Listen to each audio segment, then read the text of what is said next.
जय महाकाल दोस्तों, welcome back to my YouTube channel current affairs with Rajput sir.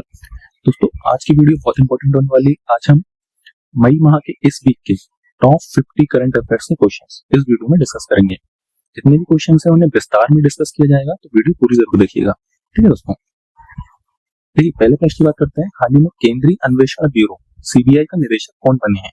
Recently who has became the director of the central bureau of investigation? इसका correct उत्तर है दोस्तों प्रवीण सूद।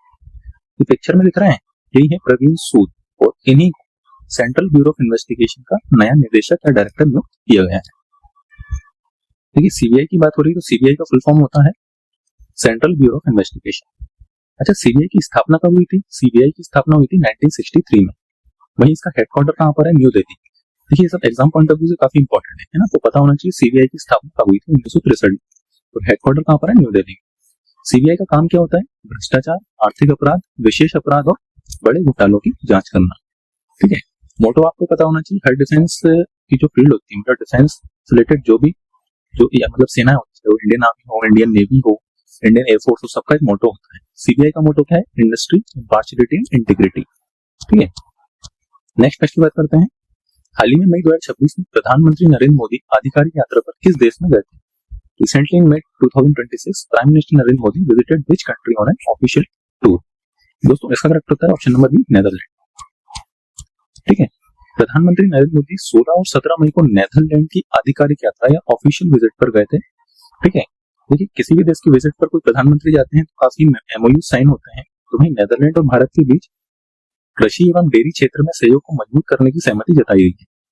साथ ही भारत का जो पश्चिमी त्रिपुरा क्षेत्र है, इसमें Indo Dutch flower centre of excellence, वहीं बेंगलुरु में Indo Dutch dairy training centre of excellence स्थापित करने के लिए भी सहमति जताई गई है। वहीं इस पहलों का उद्देश्य क्या है? उन्नत कृषि तकनीक, नवाचार, कौशल विकास और फ्लोरिकल्चर क्षेत्र को बढ़ावा देना। तो इतनी चीज जो है प्रधानमंत्री नरेंद्र मोदी को जो आधिकारिक यात्रा हुई है उसमें इतनी चीजें आप याद रखिएगा। ठीक है, देखिए नेदरलैंड की बात हो रही है, तो नेदरलैंड की कुछ चीज आपको पता होना चाहिए। मैप में देखिए ये है नेदरलैंड। ठीक है, नेदरलैंड की कैपिटल क्या है दोस्तों? एम्स्टर्डम। क्या है? एम्स्टर्डम, याद होनी चाहिए। करेंसी क्या है? यूरो। जो नेदरलैंड है यहाँ पर करेंसी यूरो चलती है। ठीक है, आधिकारिक भाषा क्या है यहाँ की? डच। यहाँ पे डच बोली जाती है ना, ऑफिशियल लैंग्वेज। प्राइम मिनिस्टर का क्या नाम है दोस्तों? डिक स्कूफ। क्या नाम है? डिक स्कूफ। वही इसका प्रसिद्ध उपनाम भी है जो आपको पता होना चाहिए, लैंड ऑफ विंडमिल्स। काफी मात्रा में विंडमिल्स होने के कारण इसे लैंड ऑफ विंडमिल्स भी कहा जाता है। साथ ही इसका एक और उपनाम है हॉलैंड। ठीक है, नेदरलैंड को हॉलैंड भी बोला जाता है। वही मोस्ट इंपोर्टेंट चीज है international court of justice, ICJ, या अंतरराष्ट्रीय अपराध न्यायालय, इसका हेडक्वार्टर भी द हॉग में स्थित है। ठीक है दोस्तों, वही नेदरलैंड जो है यूरोपियन यूनियन, नाटो और संयुक्त राष्ट्र यूनाइटेड नेशन का सदस्य। अच्छा, नाटो का फुल फॉर्म क्या है? North Atlantic Treaty Organization. ठीक है दोस्तों, नेदरलैंड के बारे में इतने फैक्ट्स आप लोग को याद होने चाहिए। नेक्स्ट बात करेंगे इंपॉर्टेंट डे की। विश्व दूरसंचार और सूचना समाज दिवस या world telecommunication and information society day, ये कब मनाया गया है दोस्तों? ये मनाया गया 17 मई। कब मनाया गया? 17 मई को। अच्छा देखिए, हम देश की जब बात करते हैं तो थीम आपको अच्छे से याद होनी चाहिए, है ना। तो 2026 की थीम क्या थी? Digital lifelines strengthening resilience in a connected world. मैं फिर से रिपीट करूंगा, digital lifelines strengthening resilience in a connected world. अच्छा, ये दिवस का उद्देश्य क्या है? सूचना एवं संचार प्रौद्योगिकी आईसीटी के महत्व के प्रति जागरूकता बढ़ाना। ठीक है, देखिए भारत के प्रधानमंत्री जी भी डिजिटल इंडिया की बात कर रहे हैं, तो डिजिटल रूप में सूचना का आदान प्रदान बेहतर तरीके से हो सके, इसका भी मुख्य उद्देश्य है ये जो इंटरनेशनल टेलीकम्युनिकेशन डे है, इस दिवस को मनाने का। ठीक है, देखिए ये दिवस जो है इंटरनेशनल टेलीकम्युनिकेशन यूनियन की स्थापना की स्मृति में मनाया जाता है ना। भाई इसकी स्थापना कब हुई थी आईटीयू की? 1865 में।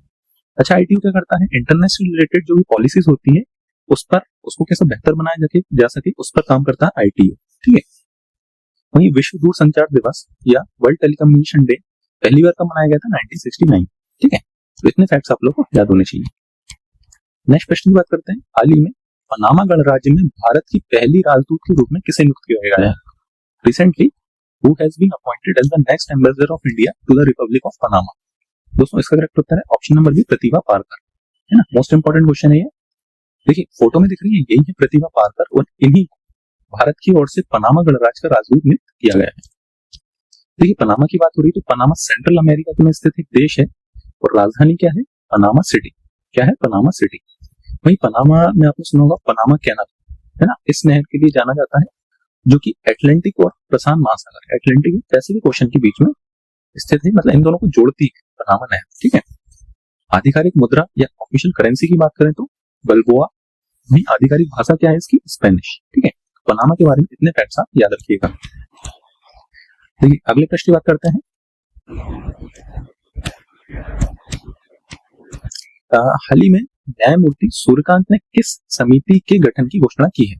Recently justice Suryakant announce formation of which committee? तो इसका करेक्ट उत्तर है option number B, judicial infrastructure advisory committee, या हिंदी में बात करेंगे न्यायिक अवसंरचना सलाहकार समिति। अच्छा, सूर्यकांत जी ने इसका गठन क्यों किया है? इस कमेटी का उद्देश्य भारत के न्यायालयों का आधुनिकीकरण या मॉडर्नाइजेशन ऑफ कोर्ट्स, जो भारत में कोर्ट स्थित है उसको किस प्रकार और मॉडर्नाइज किया जा सके, इसकी रिपोर्ट ये कमेटी सबमिट करेगी। ठीक है दोस्तों। वही समिति के अध्यक्ष कौन है? अरविंद कुमार, है ना। और चूंकि मॉडर्नाइजेशन ऑफ कोर्ट तो होना है तो पैसों की आवश्यकता पड़ेगी, तो न्यायिक अवसंरचना विकास के लिए 40,000 से 50,000 करोड़ की सरकारी फंडिंग की मांग भी की गई है ना। और हमने अध्यक्ष की बात करें अरविंद कुमार, तो फोटो में दिख रहे हैं, यही अरविंद कुमार। इनकी नियुक्ति जुडिशियल इंफ्रास्ट्रक्चर एडवाइजरी कमेटी के लिए किसने करी है? सूर्यकांत जी। अच्छा, सूर्यकांत जी कौन है? ये सुप्रीम कोर्ट के चीफ जस्टिस है। ठीक है दोस्तों, तो याद रखिएगा। नेक्स्ट प्रश्न की बात करते हैं। विश्व उच्च रक्तचाप दिवस या वर्ल्ड हाइपरटेंशन डे ये कब मनाया जाता है? 17 मई को। देखिए इससे पहले हमने बात करी थी world telecommunication and information society day. ठीक है, ये भी 17 मई को मनाया जाता है। वही वर्ल्ड हाइपरटेंशन डे ये भी 17 मई को मनाया जाता है। देखिए उसमें भी हमने थीम की बात करी थी, तो वर्ल्ड हाइपरटेंशन की भी हम थीम की बात करेंगे। तो क्या थी इस वर्ष की थीम 2026 की? Controlling hypertension together, check your blood pressure regularly, defeat the silent killer, है ना। थीम्स आपको हर एक डे की याद होनी चाहिए, कौन सा दिवस किस दिन मनाया जाता है और उसकी थीम क्या निर्धारित है। डायरेक्ट क्वेश्चन फ्रेम होते हैं इसमें कॉम्पिटिटिव एग्जाम में। ठीक है, थीम में दोबारा रिपीट करूंगा, controlling hypertension together, check your blood pressure regularly, defeat the silent killer. ठीक है। अच्छा, इसका उद्देश्य क्या है वर्ल्ड हाइपरटेंशन डे मनाने का? इसका उद्देश्य है उक्त रक्तचाप, ये जो हाइपरटेंशन होता है इसके प्रति जागरूकता बढ़ाना, है ना। नेक्स्ट प्रश्न की बात करते हैं। स्कूल से बाहर बच्चों को शिक्षा प्रणाली से जोड़ने के लिए to reach the unreached mission किस संस्था ने शुरू किया है? Which institution launched the mission to reach the unreached to reconnect out of school children with the education system? तो दोस्तों ये शुरू किया है National Institute of Open Schooling ने, NIOS, राष्ट्रीय मुक्त विश्वविद्यालय शिक्षा संस्थान, इसके द्वारा to reach the unreached mission launch किया गया है। ठीक है दोस्तों, क्वेश्चन इंपॉर्टेंट है, याद रखिएगा। अच्छा, क्या उद्देश्य है इसका? इसका उद्देश्य स्कूल से बाहर लगभग 2 करोड़ बच्चों को शिक्षा प्रणाली से जोड़ना। स्कूल के बाहर देखिए कई ऐसे बच्चे होते हैं जो आज भी शिक्षा, ये जो शिक्षा उन्हें मिलना चाहिए वो शिक्षा नहीं मिल पाती है। तो ऐसे बच्चे जो मतलब शिक्षा लेना चाहते हैं या ना लेना चाहते हैं, उन्हें भी शिक्षित करने के लिए 2 करोड़ बच्चों को चुना गया है। और इसी के लिए national Institute of Open Schooling ने टू रीच द अनरीच्ड, मतलब नाम से समझ में आ रहा है कि ऐसे बच्चे जिन्हें एजुकेशन नहीं मिल पा रही है, जिनकी तरफ हम नहीं पहुंच पा रहे हैं, उन्हें भी एजुकेशन बेहतर मिल सके, इसके लिए मिशन लॉन्च किया गया है। ठीक है, और ये पहल विकसित भारत 2047 का विजन के अनुरूप भी है। वही मिशन का उद्देश्य क्या है? बच्चों को शिक्षा, कौशल विकास और बेहतर भविष्य के अवसर प्रदान करना। ठीक है दोस्तों, अगले प्रश्न की बात करते हैं। कोको गॉफ को हराकर इटालियन ओपन 2026 का महिला एकल खिताब किसने जीता है? या who won the women's single title at the Italian Open by defeating Coco Gauff? दोस्तों ये जीता है option number C, Elina Svitolina, है ना। हाल ही में एलिना स्वितोलिना ने कोको गॉफ को हराकर इटालियन ओपन का खिताब जीत लिया है। देखिए पिक्चर में दिख रही है, इन्हीं का नाम है एलिना स्वितोलिना और इन्हीं के द्वारा इटालियन ओपन जीता है ना। स्पोर्ट्स की फील्ड में इंपॉर्टेंट क्वेश्चन है। नेक्स्ट प्रश्न की बात करते हैं दोस्तों। वेरी इंपॉर्टेंट क्वेश्चन है, इसको तो रट लीजिए आप, है ना। काफी चांसेस है क्वेश्चन आ सकता है। मई 2026 में 32वीं बार माउंट एवरेस्ट पर चढ़कर इतिहास किसने रचा है?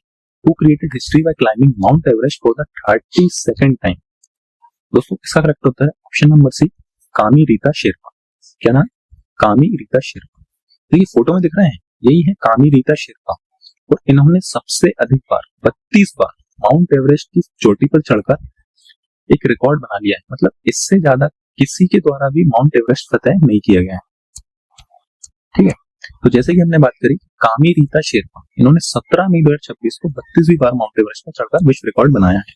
ठीक है, और वहीं सबसे अधिक बार माउंट एवरेस्ट फतेह करने का रिकॉर्ड भी तोड़ दिया है। और वहीं जो कामी रीता शेरपा जी है, ये नेपाल से बिलोंग करते हैं, नेपाल के सोलुखुम्बु जिले से। ठीक है, सोलुखुम्बु जिला जो कि कोशी प्रांत के निवासी हैं।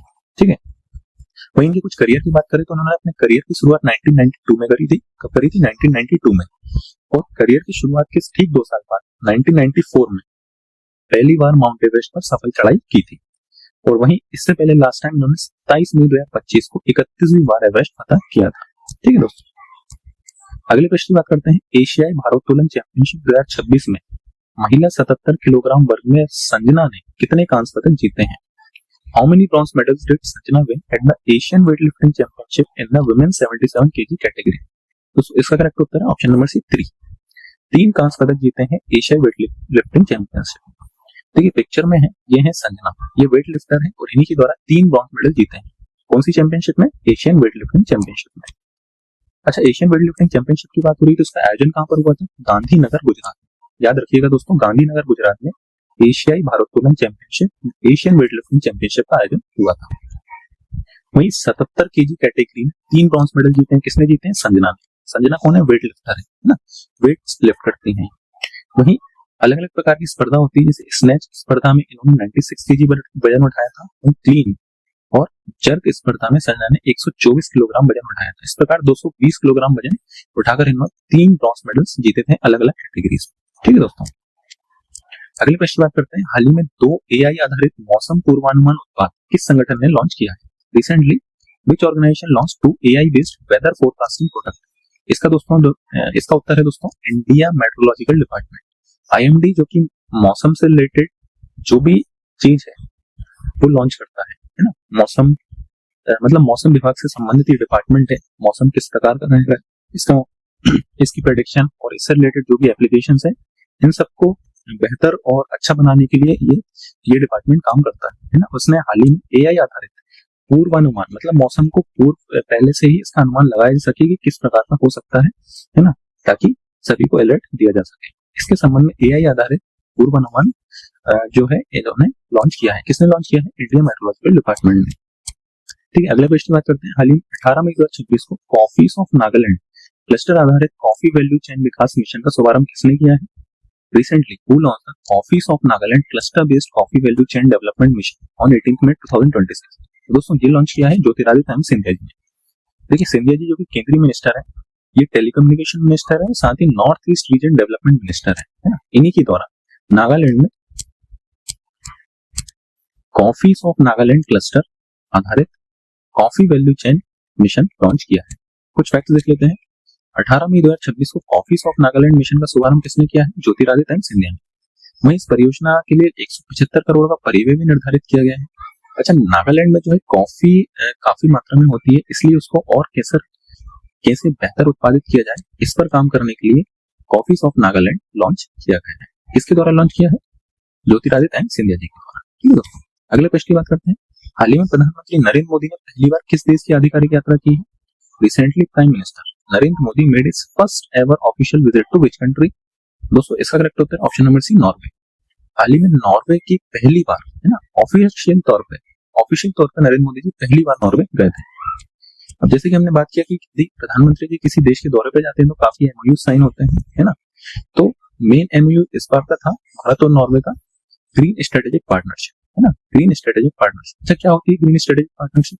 पर्यावरण संरक्षण, एनवायरमेंट कंजर्वेशन, सतत विकास या सस्टेनेबल डेवलपमेंट, स्वच्छ ऊर्जा, है ना, या हरित क्रांति में सहयोग, है ना। ग्रीन फील्ड में पर्यावरण के संबंध में ग्रीन स्ट्रेटेजिक पार्टनरशिप जो के संबंध में MOU साइन किए गए। किसके साथ? नॉर्वे के साथ।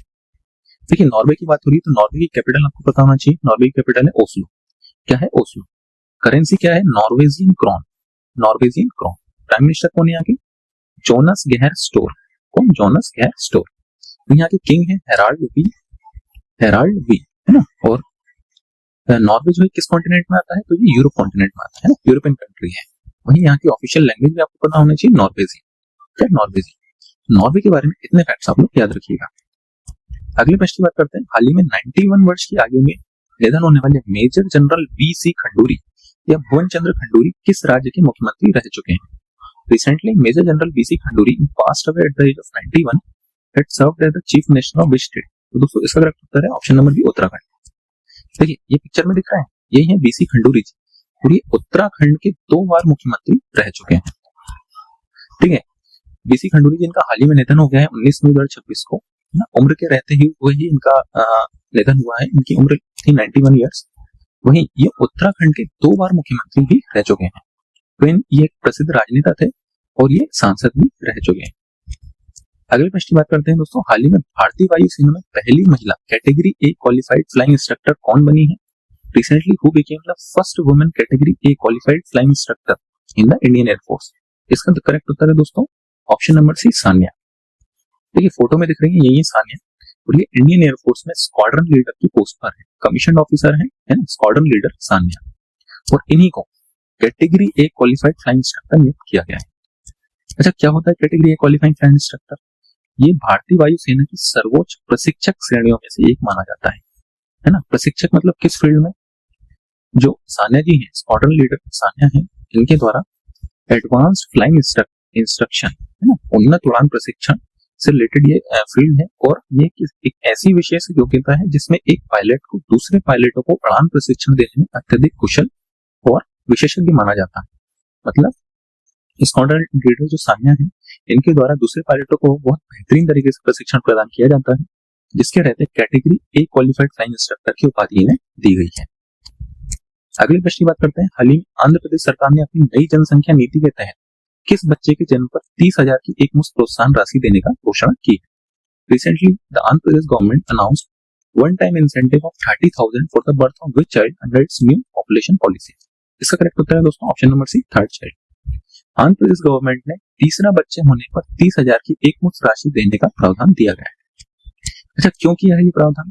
हाल ही में ये ऐसा रिपोर्ट बता रही है कि आंध्र प्रदेश सरकार ने अपनी न्यू जनसंख्या पॉलिसी लॉन्च की है, जिसमें आंध्र प्रदेश की जो लोअर फर्टिलिटी रेट है ना, फर्टिलिटी रेट कम होने से इसको बढ़ाने के लिए तीसरे बच्चे पर आंध्र प्रदेश गवर्नमेंट 30,000 की एक मुश्त प्रोत्साहन राशि देने का प्रावधान किया गया है। और साथ ही चौथे बच्चे के जन्म पर 40,000 की सहायता भी प्रदान की जाएगी, है ना। लोअर फर्टिलिटी रेट को बढ़ाने के लिए यह निर्णय लिया गया है। देखिए आंध्र प्रदेश गवर्नमेंट की बात हो रही है तो यहाँ के चीफ मिनिस्टर का नाम पता होना चाहिए। चीफ मिनिस्टर का नाम है एन चंद्रबाबू नायडू, एन चंद्रबाबू नायडू। ठीक है, आंध्र प्रदेश की कैपिटल क्या है? अमरावती। आंध्र प्रदेश की कैपिटल क्या है? अमरावती। ठीक है, नेक्स्ट क्वेश्चन बात करते हैं, हाल ही में जन भागीदारी सबसे दूर सबसे पहले अभियान किस राज्य सरकार ने शुरू किया है? Recently which state government launched the जन भागीदारी सबसे दूर सबसे पहले कैंपेन? इसका करेक्ट होता है दोस्तों ऑप्शन नंबर सी, छत्तीसगढ़। हाल ही में छत्तीसगढ़ राज्य द्वारा जन भागीदारी सबसे दूर सबसे पहले अभियान की शुरुआत की। अच्छा, क्या उद्देश्य है इस अभियान का? सबसे दूर सबसे पहले अभियान, इसका उद्देश्य जनजातीय गांवों तक सरकारी योजना का लाभ पहुंचाना। देखिए कई बार ऐसा होता है कि गवर्नमेंट स्कीम्स तो लॉन्च करती है, लेकिन कई ऐसे गांव होते हैं जहां उस स्कीम का लाभ नहीं पहुंच पाता है। ठीक है, तो इसको ओवरकम करने के लिए सबसे दूर सबसे पहले अभियान की शुरुआत की। यह अभियान 25 मई तक चलाया जाएगा। वहीं पहल के तहत 8,000 से अधिक गांवों को शामिल किया गया है। ठीक है, और अभियान का संचालन राज्य के जनजातीय विकास विभाग द्वारा किया जाएगा, है ना।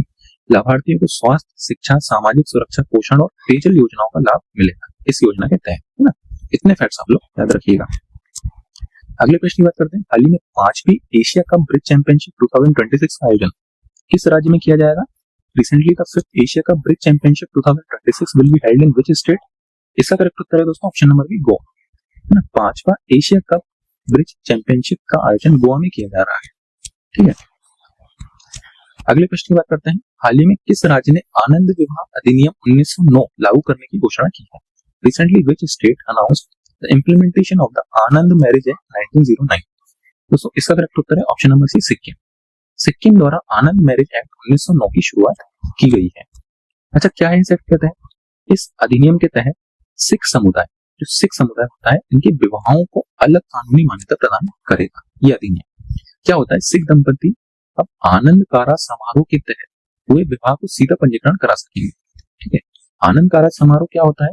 सिख धर्म के जो दंपति होते हैं या जो विवाह करना चाहते हैं आपस में, वो आनंद कारा समारोह के तहत विवाह कर सकते हैं और इसे कानूनी मान्यता प्रदान करने के लिए आनंद विवाह अधिनियम 1909 लागू किया गया। किसने लागू किया गया? सिक्किम ने। किसने लागू किया गया? सिक्किम। ठीक है दोस्तों, अगले प्रश्न की बात करते हैं, हाल ही में महिला सशक्तिकरण समिति के अध्यक्ष किसे नियुक्त किया गया है? Recently who has been appointed as the chairperson of committee on empowerment of women? इसका करेक्ट उत्तर है दोस्तों option number C, Daggubati Purandeswari. Daggubati Purandeswari, ये फोटो में दिख रही है, यही है दग्गुबती पुरंदेश्वरी और इन्हीं को महिला सशक्तिकरण समिति का अध्यक्ष या फिर chairperson of committee on empowerment of women नियुक्त किया गया है। अच्छा, किसने किया है? लोकसभा के अध्यक्ष जो है ओम बिरला जी, इनके द्वारा ये कमेटी बनाई गई थी और इन्हीं के द्वारा दग्गुबती पुरंदेश्वरी को महिला विकास और सशक्तिकरण जो कमेटी बनाई गई है ना, महिला सशक्तिकरण समिति, इसका अध्यक्ष नियुक्त किया गया। अच्छा, इस समिति में 28 सदस्य शामिल हैं, जिसमें 18 तो महिला सांसद हैं और राज्यसभा के 10 सदस्य शामिल हुए हैं। महिलाओं को और किस प्रकार सशक्त या एम्पावर किया जाए, इस पर रिपोर्ट सबमिट करेगी ये कमेटी। ठीक है दोस्तों, अगली प्रश्न की बात करते हैं। हाल ही में अमित शाह ने उन्नत डायल 112 आपातकालीन प्रतिक्रिया प्रणाली किस राज्य में शुरू की है?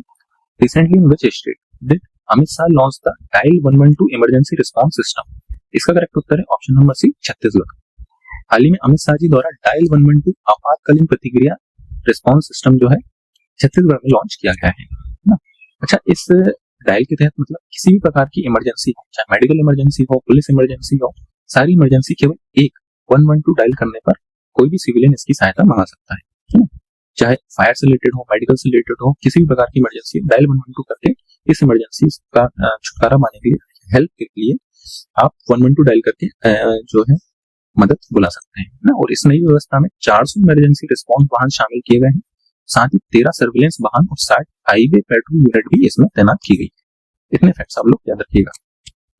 अगली प्रश्न की बात करते हैं। हाल ही में भारतीय विशिष्ट पहचान प्राधिकरण UIDAI के नए चीफ एग्जीक्यूटिव ऑफिसर के रूप में किसने कार्यभार संभाला है? तो दोस्तों ये संभाला है option number B, Saurabh Vijay.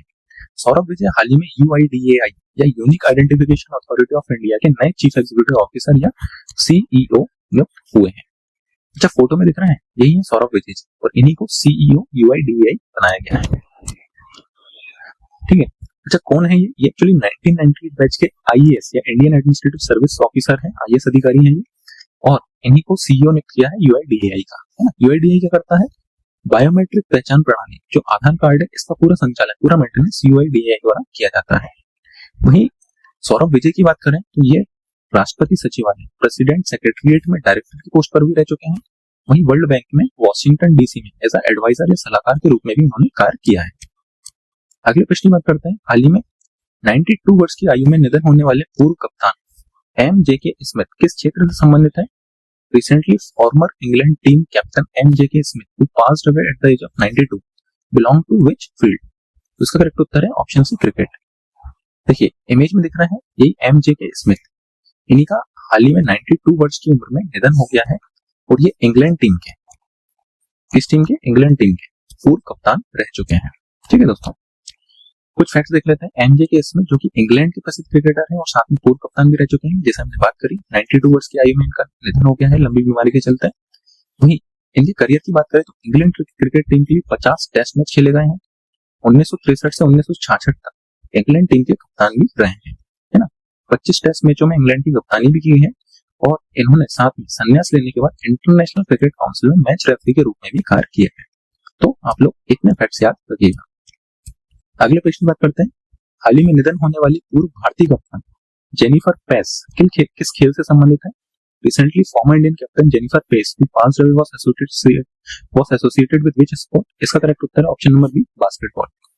Photo में दिख रही है, यही है जेनिफर पेस, ये बास्केटबॉल, इंडियन बास्केटबॉल टीम की कप्तान रह चुकी हैं, है ना। कुछ फैक्ट्स देख लेते हैं। तो ये महिला बास्केटबॉल की कप्तान थी, निधन कैंसर से लंबी लड़ाई की बात हुआ है। 1972 में जो म्यूनिच ओलंपिक्स हुए थे, इसका प्रतिनिधित्व इनके द्वारा किया गया था, कप्तान थी ये, है ना। महिला बास्केटबॉल टीम की कप्तान रही है। देखिए इंपॉर्टेंट ये कि जेनिफर पेस जो है प्रसिद्ध टेनिस खिलाड़ी लैंडर पेस की माता जी है ना। तो जेनिफर पेस जी के बारे में इतना चीज याद रखिएगा, जिनका हाल ही में निधन हो गया है। अगले प्रश्न की बात करते हैं। हाल ही में भारतीय युद्ध स्मारक का उद्घाटन किस स्थान पर किया गया है? Recently Indian war memorial was inaugurated at which place? Was inaugurated in Imjingak park. Imjingak park जो कि साउथ कोरिया में स्थित है, यहीं पर भारतीय युद्ध स्मारक या इंडियन वॉर मेमोरियल का इनॉग्रेशन किया गया है। कुछ फैक्ट्स देख लेते हैं। इनॉग्रेशन कब हुआ? 21 मई और 26 को इसका इनॉग्रेशन हुआ है दक्षिण कोरिया इमजिनगोंग पार्क में। ठीक है, किसके द्वारा किया गया दोस्तों? भारत की तरफ से डिफेंस मिनिस्टर राजनाथ सिंह थे, वहीं साउथ कोरिया की तरफ से मंत्री क्योन ओ युल। ठीक है, भारत की तरफ से डिफेंस मिनिस्टर राजनाथ सिंह, दक्षिण कोरिया की तरफ से मंत्री या मिनिस्टर क्योन ओ युल, ये शामिल थे। ठीक है। अच्छा, क्यों इसका उद्घाटन हुआ है? ये स्मारक कोरियाई युद्ध की 75वीं वर्षगांठ के अवसर पर बनाया गया था। क्या हुआ था 1950 से 1953 के बीच नॉर्थ कोरिया और साउथ कोरिया, इसके बीच में युद्ध लड़ा गया था, ठीक है, जिसमें भारत की तरफ से 60 पैराफील्ड एम्बुलेंस भारतीय सेना की विशेष मेडिकल यूनिट थी, जिसने कोरिया युद्ध के दौरान घायल सैनिकों और नागरिकों का इलाज किया था। और इन सब उपलब्धियों की वजह से ही भारतीय युद्ध स्मारक का उद्घाटन किया गया है ना। तो इतनी चीजें आप याद रखिएगा। अगले प्रश्न की बात करते हैं। हाल ही में प्रधानमंत्री नरेंद्र मोदी को कौन सा प्रतिष्ठित अंतरराष्ट्रीय पुरस्कार प्रदान किया गया है? Recently prime minister Narendra Modi was conferred with which prestigious international award? So he was awarded by Agricola medal, है ना। एग्रीकोला मेडल से प्रधानमंत्री नरेंद्र मोदी को नवाजा गया है। अच्छा, किसके द्वारा दिया गया है? ये दिया गया फूड एंड एग्रीकल्चर ऑर्गेनाइजेशन द्वारा, फूड एंड एग्रीकल्चर ऑर्गेनाइजेशन। अच्छा, क्या है ये एग्रीकोला मेडल? एग्रीकोला मेडल एक प्रतिष्ठित सम्मान है और ये पुरस्कार कृषि, खाद्य सुरक्षा और ग्रामीण विकास में उत्कृष्ट योगदान के लिए दिया जाता है। प्रधानमंत्री नरेंद्र मोदी जी द्वारा एग्रीकल्चर की फील्ड में, फूड सेफ्टी के फील्ड में या एग्रीकल्चर डेवलपमेंट की फील्ड में जो भी अपना योगदान दिया, उन उपलब्धियों के लिए इन्हें एग्रीकोला मेडल दिया गया है फूड एंड एग्रीकल्चर ऑर्गेनाइजेशन के द्वारा। देखिए, फूड एंड एग्रीकल्चर ऑर्गेनाइजेशन की बात हो रही है तो इसकी स्थापना कब हुई थी, आपको ध्यान होना चाहिए 16 अक्टूबर 1945। 16 अक्टूबर 1945। हेडक्वार्टर कहां पर है इसका? रोम, जो कि इटली की कैपिटल है। महानिदेशक या डायरेक्टर जनरल कौन है? Doctor Qu Dongyu, doctor Qu Dongyu. तो ये सारी चीजें आपको अच्छे से याद होनी चाहिए। अगले प्रश्न की बात करते हैं। किस उपन्यास ने इंटरनेशनल बुकर प्राइज जीता है? Which novel won the International Booker prize? तो कौन सी नॉवल है? Option number B, Taiwan travelogue. Taiwan travelogue करके नॉवल है, इसने हाल ही में इंटरनेशनल बुकर प्राइज जीता है। देखिए, इससे रिलेटेड कुछ फैक्ट देख लेते हैं। ताइवान ट्रेवलॉग जो इंटरनेशनल बुकर प्राइज इस उपन्यास ने जीता है, इसकी लेखिका कौन है? यांग स्वांगजी। यांग स्वांगजी, ये फोटो में दिख रही है, यही है यांग स्वांगजी और इन्हीं के द्वारा ताइवान ट्रेवलॉग की ये लेखिका है और इन्हीं को इंटरनेशनल बुक प्राइज दिया गया है ना। देखिए, ये पुस्तक जो है मैडरिन चाइनीज में लिखी गई थी, जिसका अंग्रेजी अनुवाद लिन किंग ने किया है। किसने? लिन किंग ने, ठीक है। वही इंटरनेशनल बुकर प्राइज किस फील्ड में दिया जाता है? ये विश्व प्रतिष्ठित साहित्यिक पुरस्कार जो लिटरेचर होते हैं, है ना, इनको ये पुरस्कार दिया जाता है। अगले प्रश्न की बात करते हैं। विश्व मेट्रोलॉजी दिवस, world metrology day was observed on which date? So it is observed on 20 May, ठीक है। 20 मई को इंटरनेशनल या वर्ल्ड मेट्रोलॉजी डे मनाया जाता है, ठीक है। फैक्ट्स देख लेते हैं। जैसे हमने बात करी, विश्व मेट्रोलॉजी दिवस 20 मई को मनाया जाता है। थीम आपको इंपॉर्टेंट है, थीम आपको याद रखनी चाहिए। थीम बहुत इंपॉर्टेंट है। Metrology, building trust and policy making. Metrology, building trust and policy making. अच्छा, क्यों मनाया जाता है? ये मीटर कन्वेंशन। मीटर कन्वेंशन मतलब पूरी दुनिया भर में जो यूनिट्स होती हैं उनको एक प्रकार का मानक प्रदान करने के लिए एक मीटर कन्वेंशन लागू किया था, जिसकी याद में इंटरनेशनल या वर्ल्ड मेट्रोलॉजी दिवस मनाया जाता है, ठीक है। अगले प्रश्न की बात करते हैं। अंतरराष्ट्रीय चाय दिवस या इंटरनेशनल टी डे, ये कब मनाया जाता है दोस्तों? तो ये मनाया जाता है 21 मई को, है ना। प्रत्येक वर्ष 21 मई को इंटरनेशनल टी डे मनाया जाता है, ठीक है। अच्छा, थीम क्या थी इंटरनेशनल टी डे के? Sustaining T supporting communities. Sustaining T supporting communities, ठीक है दोस्तों। अच्छा, क्यों मनाया जाता है? इस दिवस को संयुक्त राष्ट्र के खाद्य एवं कृषि संगठन के द्वारा मनाया जाता है ना। इंटरनेशनल टी मतलब चाय के संबंध में उसके क्या फायदे हैं और साथ ही क्या नुकसान है, इसके संबंध में जागरूकता फैलाने के लिए इंटरनेशनल टी डे मनाया जाता है। पूरा अंतरराष्ट्रीय स्तर पर इसको मनाया जाता है ना। थीम जैसे हमने डिस्कस करी, सस्टेनिंग टी सपोर्टिंग कम्युनिटीज।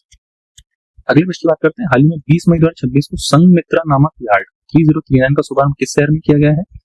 सो इसका उद्घाटन किया गया है कोलकाता, है ना। संघमित्र एक प्रकार का ऑफशोर वेसल है जिसका उद्घाटन कोलकाता में किया है। देखिए, फैक्ट्स देखते हैं। संघमित्र, अच्छा, इसका इस ऑफशोर वेसल को किस किसने मिलकर बनाया गया है? GRAC, garden rich ship builders and engineers और गोवा शिपयार्ड लिमिटेड, इन दोनों के द्वारा मिलकर भारत में ही इस ऑफशोर वेसल का निर्माण किया गया, जिसका नाम है next generation offshore patrol vessel, NGOPV, ठीक है। वही इसको मिलाकर भारत में कुल 11 NGOPV या next generation offshore patrol vessel हो चुके हैं, ठीक है, जो भारत की डिफेंस फील्ड के लिए काफी अच्छी बात है। जहाज का निर्माण जैसे हमने डिस्कस करा, GRAC और गोवा शिपयार्ड लिमिटेड द्वारा किया जाता है और ये जहाज पूरी तरह स्वदेशी डिजाइन और तकनीक से बनाए जा रहे हैं, ठीक है दोस्तों। भारत में इनका निर्माण हो रहा है, सारी चीजें इंडिया द्वारा ही की जा रही हैं। अगले प्रश्न की बात करते हैं। हाल ही में ज्योतिरादित्य सिंधिया ने अरुणाचल प्रदेश के लिए कौन सा मिशन शुरू किया है? Recently Jyotiraditya Scindia launched which mission for Arunachal Pradesh? तो दोस्तों इसका करेक्ट उत्तर है option number B, Arunachal kiwi mission. Arunachal kiwi mission Jyotiraditya Singh Scindia जो कि नॉर्थ ईस्टर्न डेवलपमेंट मिनिस्टर और टेलीकम्युनिकेशन मिनिस्टर है, इनके द्वारा लागू किया गया है। ठीक है, अच्छा देखिए अरुणाचल में कीवी एक प्रकार का होता है, फ्रूट होता है। कीवी एक प्रकार का फ्रूट होता है जिसके डेवलपमेंट के लिए या उसको और बेहतर जिसका एक्सपोर्ट हो सके, इसके लिए अरुणाचल कीवी मिशन लॉन्च किया गया। ठीक है, वही मिशन का कुल बजट कितना रखा गया है, 167 करोड़। ठीक है, इस योजना में क्लस्टर बेस्ड अप्रोच अपनाई जा रही है, जिसमें किसी एक खास क्षेत्र में एक ही प्रकार की खेती का उद्योग या समूह बनाकर विकसित किया जाएगा। अगले प्रश्न की बात करते हैं। हाल ही में प्रधानमंत्री नरेंद्र मोदी ने 19 और 20 मई को किस देश की आधिकारिक यात्रा की है? तो उन्होंने हाल ही में यात्रा की है इटली की। देखिए पिक्चर में दिख रहा है, ये नरेंद्र मोदी जी हैं, भारत के प्रधानमंत्री, और ये इटली की प्राइम मिनिस्टर है जॉर्जिया मेलोनी।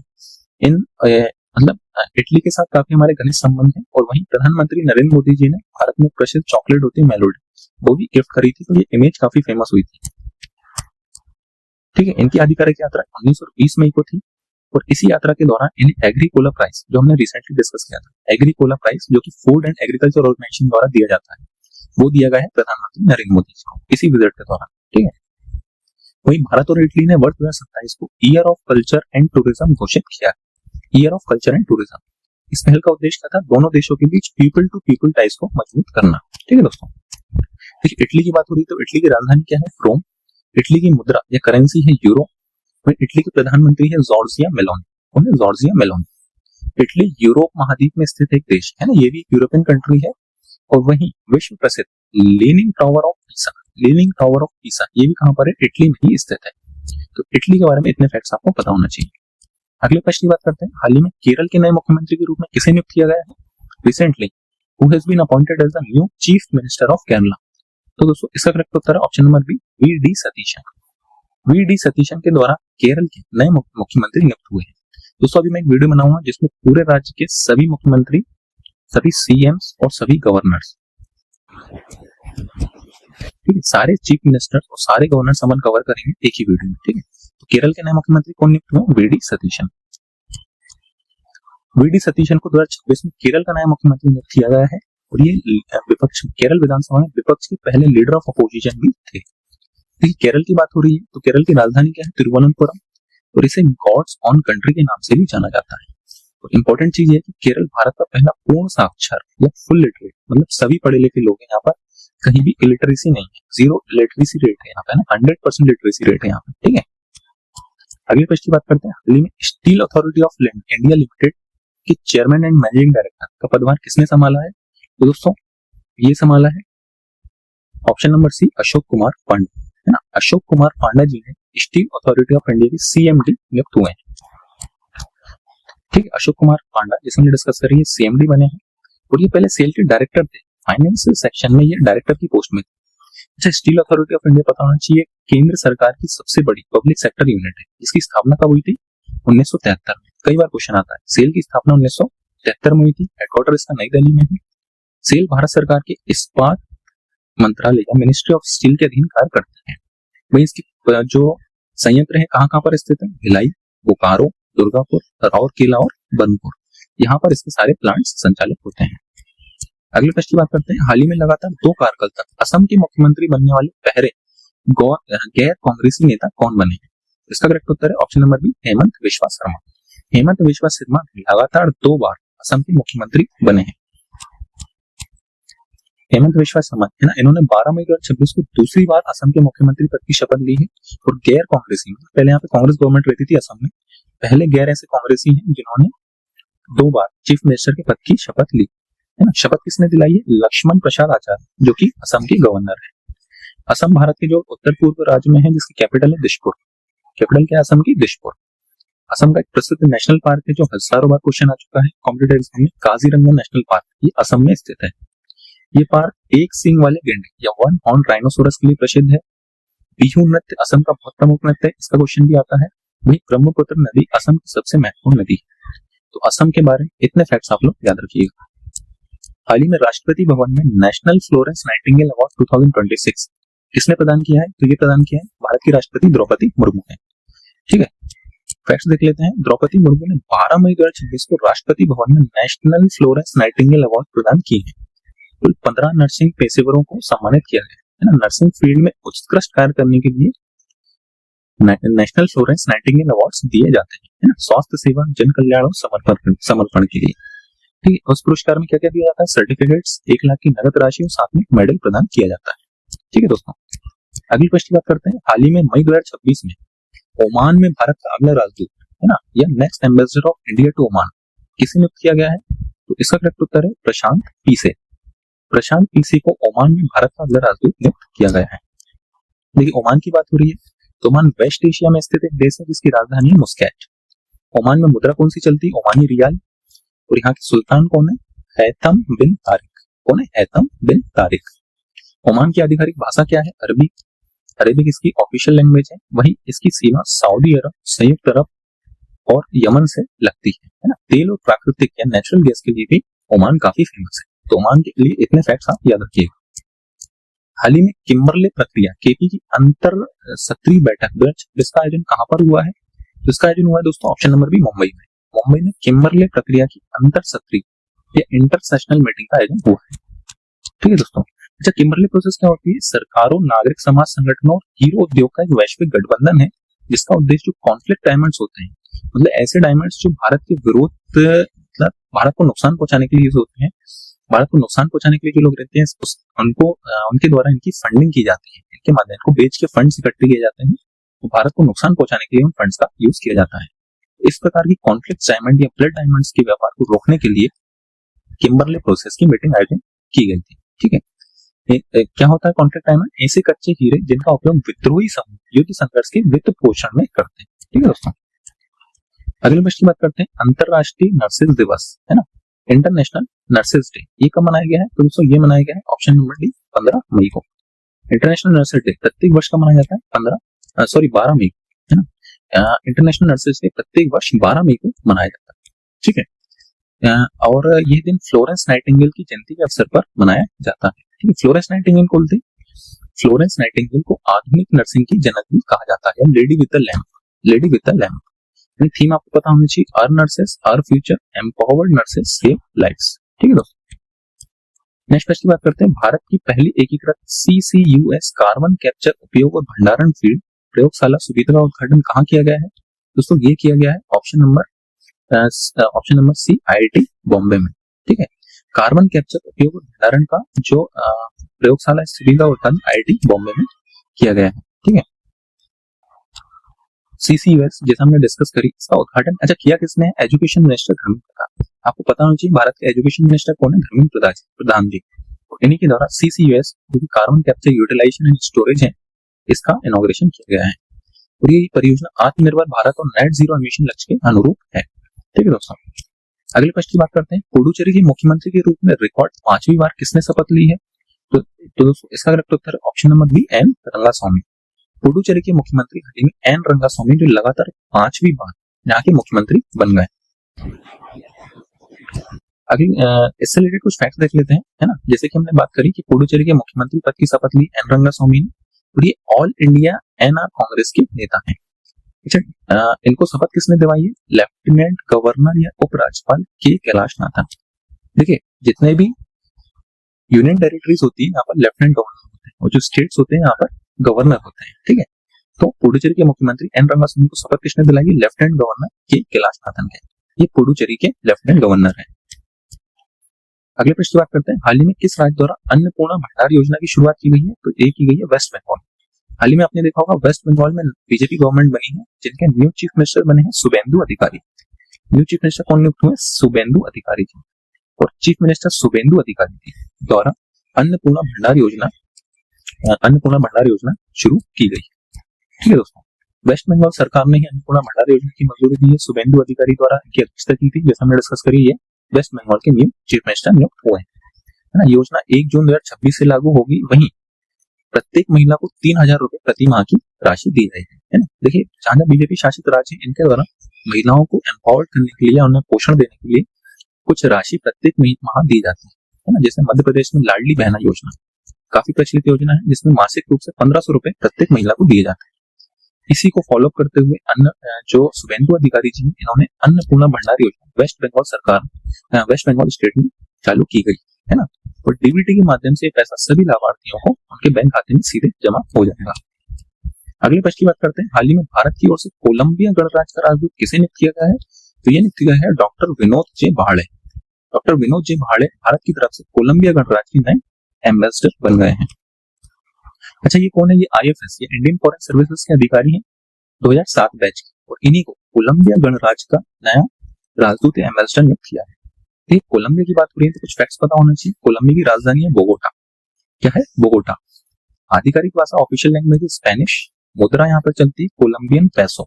कोलंबियन पैसो। वहीं देश का कॉफी उत्पादन, कॉफी काफी अधिक मात्रा में होती है। बायोडाइवर्सिटी और पन्ना एमेरल्ड के लिए प्रसिद्ध है। कोलंबिया के बारे में इतने फैक्ट्स आप लोग को याद रखना है। वहीं नेक्स्ट प्रश्न की बात करते हैं, हाल ही में पेरू में भारत का अगला राजदूत किसे नियुक्त किया गया है? Recently who has been appointed as India's next ambassador to Peru? तो दोस्तों इसका करेक्ट उत्तर है ऑप्शन नंबर बी, सी सुगंध राजाराम। सी सुगंध राजाराम को भारत की ओर से पेरू का एम्बेसडर नियुक्त किया गया है। ठीक है, देखिए पेरू की बात हो रही है तो पेरू की राजधानी है लीमा और इसकी ऑफिशियल लैंग्वेज है स्पेनिश। यहाँ पे स्पेनिश चलती है। मुद्रा क्या है इसकी? Peruvian sol. Peruvian sol. और यहाँ का प्राचीन स्थल है माचू पिच्चू, जो कि पेरू में ही स्थित है। माचू पिच्चू, ये क्वेश्चन भी कई बार क्वेश्चन में आता है। माचू पिच्चू कहाँ पर स्थित है? पेरू में, है ना। और एम्बेसडर कौन बने हैं? सी सुगंध राजाराम, जो कि 2001 बैच के IFS अधिकारी। ठीक है दोस्तों, अगले प्रश्न की बात करते हैं, हाल ही में 17वीं तमिलनाडु विधानसभा के अध्यक्ष के रूप में किसे सर्वसम्मति से चुना गया है? इसका करेक्ट उत्तर है JCD प्रभाकर, है ना। सारी अपॉइंटमेंट्स आपको अच्छे से याद होना चाहिए। इसका भी एक अलग वीडियो, है ना, एक अलग वीडियो में लेके आऊंगा, जो न्यू अपॉइंटमेंट्स की जो वीडियो मैं अलग से बना दूंगा, जिसमें जितने भी न्यू अपॉइंटमेंट्स हैं सभी उसमें हम डिस्कस करेंगे। ठीक है, तो JCD प्रभाकर जो कि 17वीं तमिलनाडु विधानसभा के अध्यक्ष नियुक्त हुए हैं। दोस्तों ये थी आज की वीडियो अच्छी लगी है तो लाइक सब्सक्राइब शेयर करना ना भूलें। इस प्रकार की करंट अफेयर्स की वीडियो में रेगुलर रूप से आपको प्रोवाइड कराता रहूंगा।